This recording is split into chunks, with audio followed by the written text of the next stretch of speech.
দেখো রাইস এই যে দুইজন আমার পার্টি লাগি গেছে দুইজনে লাগি গেছে মোয়ারি ভাতার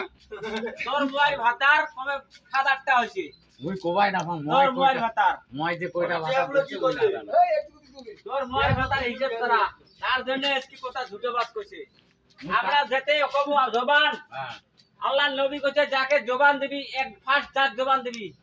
এলে বাদ দে ফার্স্টে যাক জবান দিব জবান মতে চলবে আল্লাহ নবীর কথা কি তারপরে তুই কি হোক তারমানে নবীর হাদিস তারমানে দুইজনে পুরো লাগি গেছে রাইস মানে এই হলে তালা চাবির ক্যান্ডিডেট আর এও তালা চাবির ক্যান্ডিডেট দুইজনে লাগি গেছে এই মানে পশুয়ানি খাইছে ঠিকছে এক দেই নাই আর জনে আজি এই দুইজনে এই যে ক্যান্ডিডেট আমার এইটা হচ্ছে মেইন ক্যান্ডিডেট তালা চাবির ক্যান্ডিডেট তালার জ্বালা আছে এই পশুয়ানি খাইছে আর তালার বড় জ্বালা আছে তালা হাটাও তালার দরকার নাই আমার এই এক